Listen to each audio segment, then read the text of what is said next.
Natalie gets chin checked by Josline. Rolly throws her knees and ass in a circle or oval. I'll let you all choose the shape. Also, in pure Zeus fashion, the girls disrupt the entire show, leaving Nick Cannon in a state of shock.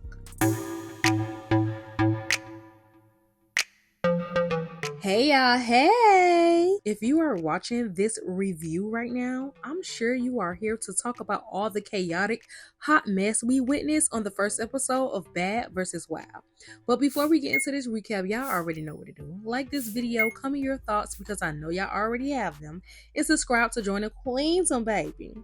Now, getting into the nitty gritty, if you all watched the Bad vs. Wild episode, I'm sure you all had some high hopes that maybe, just maybe, the girls will have some sort of couth so we can see them having fun as they are battling it out against each other.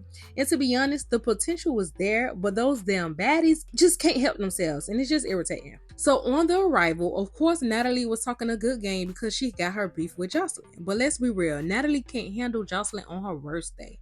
But I am always going to applaud her for talking a good game, even though she never handles up. Never. But anyways, we got Natalie talking to the baddies and Josline talking to her cabaret girls. And the whole intro was just a drag to me personally. Like, it's always just a whole lot of nothing. Always with them. But some parts of the intro was cute and it made me excited to watch because it felt like we were about to watch a boxing match. Well, hell, I mean, technically we did watch a boxing match, even though that wasn't the goal. But like I said, I liked it, okay? Then eventually, boom, it's time for the girls to come out and the baddies come out first. And y'all, they irritated me so bad. Oh my God, like real bad. And surprisingly, it wasn't even Natalie that irritated me the most. Even though she was talking in circles when Nick was asking her questions, but I actually like that Natalie was saying, we don't need no introduction. We don't need no introduction. You're right. Y'all don't. Because it's the truth. Any subscriber of Zeus, hell, even if you just see something from baddies pop up on your timeline, you kind of get the gist of the show or gist of who the girls are or who they is, who fighting what. Like, you know what's going on in the Zeus world or the baddies world. You can gauge it. So at the end of the day, Zeus knows their demographic and their demographic knows who the baddies are. The facts are the facts. And Natalie stood on that. But like I was saying, Natalie wasn't the one who was irritating me. But surprisingly, it was Tasiki. I don't know what she had going on, if she was on something or this was her time to shine. Like, I just don't know what it was, but she was just doing too much. And I'm like, Tasiki, who is this? Like, I never knew this who you were. Maybe she's finally letting her personality come out. Like, is that what it is? I don't know. It was just different. Like, I wasn't prepared for that. It was different. And she was acting very Tasiki-like. But like I said, it was just a bit much and I just wanted her to chill out. Just a little bit. So after the baddies came out as Team Bad, we had the cabaret girls come out as Team Wild. And all we hear is, louder ho, as they chant. Which is hilarious because, man, what? Like, I get why they were doing it, but I need Josline or someone in her crew, hell, one of her producers to help them come up with a better chant. Because as simple as baddies, shot o'clock is, it's going to always hit. And if I'm from Miami, which I am, and I know that Fort Lauderdale is really lame to us, like, we look at people from Fort Lauderdale lame. Why would I want to chant Lauderdale ho? Like, why would I want to chant that instead of like over baddies shot o'clock? Like, so I just feel like they need a better chant because nobody's gonna chant that. Like, let's be for real. And this is also a good example of how Natalie has branded baddies so well compared to Josline in the cabaret. But anyways, like I was saying, the cabaret girls came out with they Lauderdale ho chant, and then Natalie and the baddies started screaming number one show. And child, she ain't lying. When it comes to the number one show on Zeus, the baddies got it. Point blank period, the baddies got it hands down. Josline and her show may be the pioneer of Zeus, but Natalie and the baddies are currently driving the boat home. Yeah, it's just facts. Now, it started getting funny to me when they went from chanting number one show to baddies shot o'clocks again, and a Wild team started screaming baddies sucking, baddies sucking. Like, these people are sick, okay? But it is so on brand, and I can't lie, I am beyond entertained. This may be foolishness, but it's entertaining foolishness, okay? That's why they're gonna always win us over. Now, if anyone on the baddies team was quick and witty with comebacks, they should have started chanting lame ass ho, lame asshole instead of, because you know they were saying a lot of that hoe. Or they could have said loser assholes, loser assholes. I don't know. That's just my thoughts. Like that's something I probably would have said. Like if y'all trying to come for us, baby, we finna come for you. But ain't nobody over there cooking with it. They just all want to fight. But eventually, after all the yelling, screaming, and chanting, the girls were able to be quiet for literally just a second. And when I say a second, literally a second. Because as soon as it was time for them to start the games, boom, there goes all that damn yelling and screaming again. So it's like, what the hell? We can't win. We cannot win with these girls. There was literally no reason for them to do all that. And we all know that Wild 'N Out have some fun games. So I was ready to see them play it, but we had to go through Tasiki yelling at the crowd, Natalie smoking her hookah, and Josline plus all her girls doing some random dance routine with no music. It was just all chaotic as hell, okay? But eventually we get into the first game where they have to do a challenge or take off a piece of clothing. And I swear it was mind blowing to me that Josline's team had the most damn calm demeanor. And they was clearly ready to have fun and do the challenges.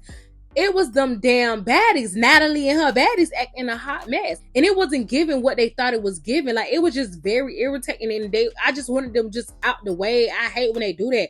It's the same way with the reunion too. Every time I watch the reunion, I'm like, why am I watching this? I'm gaining nothing from this. And that's how they was acting. Like we wasn't gaining nothing from them acting a plump fool because they had no reason to. Like literally they all were acting like bugs. But once the game started and Nick told them the first challenge is to do a split, the girls got active. Okay, the girls got active. So first Scotty did a split. Then some of the girls on Josline's side did a split. Then Rolly did a split. But baby, one of the girls on the cabaret side decided to do a split on a pole that was in the middle of the stage. And baby, that did it for me, okay? Baby girl ate that right on up. Somebody in the comments drop her name because I don't know which of the cabaret girls it was. And I don't watch the cabaret like that, so I ain't gonna know her name. But she did it. She did it. And then all the girls started doing splits on the pole, baby. Yes. One thing about it, when it comes to dancing and when it comes to that pole, or like, you know, just being seductive and stuff, them cabaret girls, they can't be touched. I don't care how much twerking you can do.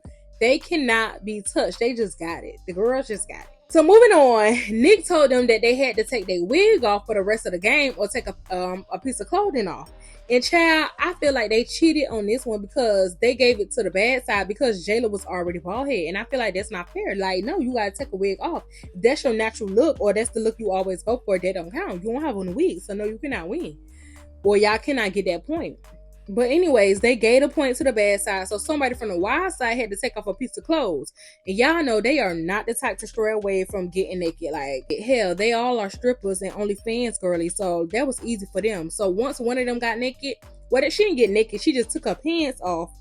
I personally feel like the baddies girls started to get jealous because everybody was cheering the girl on. Like, okay, we seeing your booty or whatever. Like, everybody was excited.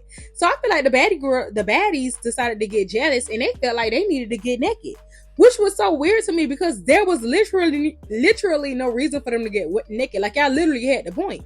Again, staying focused to what the actual game is. But everybody on this show, they thrive off of attention. So again, Scotty, being the whore that she is, went to taking her pants off and shaking her ass. And Josline, funny, so funny, she started like, you know, smelling her finger, like basically trying to say that Scotty was stank. This lady is funny. And then Tasiki started taking her pants off. And then Mariah started to take her shirt off to show her boobs. And then out of nowhere, nasty, not needed body, Rolly took off her pants and started shaking her ass. Like, girl, oh! We really didn't need any of this. But we damn sure did not deserve to be a witness of that, okay? I feel like that was unfair to the viewership, honestly, truly. But Big Rolly was moving that thing, boy. She'd be like, go ahead, Rolly. Don't call her Rolly Polly for nothing. But child, listen, one of the girls from the wild side, from Josline Cabaret side, came and ate everybody up, baby. She cleared the scene, baby. Everybody just moved out her way because she ate real bad. So after all of that, they had another challenge where they had to do some push-ups, and that was light work, so no one really cared, and they moved on to the next game, which was called Keep It a Stack. And baby, this was the one. This is where the ass shaking went to fist swinging, okay? So it was basically a truth or dare game, and Natalie and Josline went first, and they had to ask each other questions. So Josline asked Natalie, "Is it true you own your own show?" So Natalie was like, "Yeah, I do own it." So Josline followed up by asking her, "Why does she do OnlyFans for $1.50, committing murder to her punani?" Like, Josline, what? One thing about it, Josline is the queen of fooling us, because why the hell would she even ask that lady that? Like, what was the reason? I was like, okay, maybe Josline wasn't going to go too hard on her. Like, I really had hope and I really had faith. But she had me fooled, okay? She always had to say something outlandish, like, oh my God. But also, we all know what she was asking Natalie was true. I mean, it was already exposed, but Natalie said it was all a lie. She basically admitted that she do have an OnlyFans, and she makes $10 million a year, but she wasn't committing murder on her and something else about licking booty holes or licking some of her cast member booty holes or licking them or something. I don't know. It was something of that manner. All I know is I need the one-seater receipts of the $10 million a year, because Natalie, her whole thing is, I have receipts, I have receipts, I have receipts. I can prove that it's all a lie. It's all a lie. Well, baby, prove that that's not a lie, because ain't nothing in the world can make me believe that you're making $10 million a year on OnlyFans, Natalie. Nothing. Like, I don't care. It's a lie. It is all a lie. Just show the receipts. Now, as far as the licking your cast members up and down, Scotty, come to the stage, please. Scotty Pookie, I know you back there. Come to the stage, because Natalie, you lied on that. You said that was a lie. It's not a lie. We all seen it. The whole Twitterverse seen it. Like, come on, be for real. Now, you could have just owned up to that. But one thing about Natalie, she can lie with a straight face and make any fool believe. But if you ain't a fool, you can kind of read through her. But anyways, it was time for Natalie to ask Josline a question, and she clearly wasn't prepared, because she has to go to the back and huddle up with the girls to ask them basically ask them what they think she should ask Josline. While Josline is on the damn stage beatboxing to demonstrate how Natalie was doing her man, Josline is a fool. And then out of nowhere, Josline and Rolly started to argue, and I don't know what the hell Rolly was saying. All I could make out is that she was telling Josline basically all she can sell is her because her show wasn't selling, or the tour that she has wasn't selling. And Josline, of course, makes fun of Rolly weight. And then Rolly brings up the fact that Josline does cocaine. And Lord Jesus, why? Why did she do that? Because one thing about it, Josline ain't gonna deny it, so you can't really use that against her, you know? To be using the fact that Josline does cocaine in an argument, it's like people using Rolly being fat and not needed in an argument. Neither action is healthy, and neither one of them would deny it. So you can't really use it, because it's like, it won't really hurt them. You gotta hit them where it hurt, and that ain't gonna hurt them, because that is the truth. So to calm everyone down, Natalie jumps in and proceeds to ask Josline a question. And what she asks don't even matter, because Josline slapped the out of her. Like, and it got crazy on stage. All the girls from each side started hitting on whoever they could get to first. But what I didn't like is Natalie was instantly scooped up by security, so she couldn't even get her lit back on Josline. Granted, I do believe Josline would have handled Natalie easily, but the fact that they didn't even let her try made me very upset. Like, we know Natalie really ain't a fighter like that, but damn, let her try to get her one in. At least try, please. Damn. And then on top of that, they were allowing all the other girls to touch Natalie while Josline was untouched and unfazed, and she was the cause of all of this chaos. But I can't lie though, I have to low-key stand Josline, because she really got her girls on go while she stand and look down as everyone gets to work. While Natalie, on the other hand, gives mediocre and average when she's supposed to give top dog, queen of the crop, and she just don't give that. I feel like Natalie gets touched too much, and she needs to find a way to where the girls at least respect her, to not even look her way. Like, nobody, and I mean nobody, respects Natalie, no matter how many times she screams, "Betty, Betty, shot a clock, she got money, she get into the bag." It don't matter. Girl, you get treated like a trash bag, and it's sad. And you're like a whole executive producer, and you claim to be a boss, but where is the boss mentality? Like, that's crazy to me. But moving on, once security finally get a handle on things happening on stage, all I see is Rolly and them bad legs running in slow motion after one of the cabaret girls. And I think people were screaming the name Danny, so I assumed that's who it was Rolly was running after. And then once Rolly get there, I don't know, that girl must be Rolly right on up, because all I hear people saying is, let go of Rolly, let go of Rolly, let go of Rolly, or whatever. That girl must be had a real good grip on Rolly hair or her head, because she was down on her knees for a good little minute while security was trying to, make the other girl let her go or whatever. And then out of nowhere, Tasiki walks up to another girl and punches the hell out of her, and then just walk away. And the girl just like, what the fuck? What the fuck? Like, what? Like, things got crazy, and I am just laughing and screaming because this is really a ghetto ass mess. Even Nick Cannon was looking like, what the hell did I get myself into? But his ass can't talk too much because him and his baby mamas can be a damn ghetto spinoff to either one of the Zeus shows. So ain't much he can say. He just need to sit, laugh, and listen and watch like the rest of us. So, of course, after all the fighting on stage, the damn show is basically over. The crowd can go home, but the behind the scenes and backstage drama is still happening because Rolly is mad. She low-key got handled. So she is trying her damnedest to get to the back where Josline and other girls are. But no one is letting her in. And to be honest, Rolly, just take your loss and go. Like, seriously, like, she was just doing too much. She was about to break the people's window. She had done got like a fire extinguisher. Like, she was just doing too much. And I feel like Rolly always do something like that when she knows she lost or she knows she got handled. Because any other time, we'll hear her yelling, I got that. Even though Rolly be making up things in her head. But this time, all we hear her is, let me get her. Yeah, you want to get her because you got. Like, just move along. You had your shot, you missed. That's cool. At least, the girl ain't do no real damage. It's cool.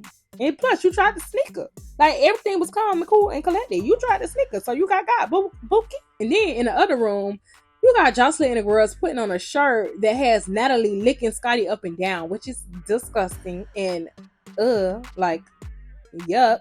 But that's wild as hell, but it's very on brand for Josline, so you can't even be mad. And then while all that is happening inside the building, you got Natalie outside the building just mad that she got hit and she got stopped, so she couldn't, she couldn't really do anything. So she was ready to go. And thank God, because she needed to go do a reset and think about how she's moving, because ain't no way in hell all of this should have went down the way that it went down. Like, Natalie really has to do better. Like, I'm sorry, she has to do better. But anyways, that's enough of my rambling. I just wanted to do a quick recap of this episode or of this show because I want to start preparing for Baddies Caribbean. So y'all already know what to do. Like this video and show your girl some love. Drop a comment below and let's discuss your thoughts on this episode of Bad vs. Wild. And last but certainly not least, subscribe and join the queen, baby. Bye.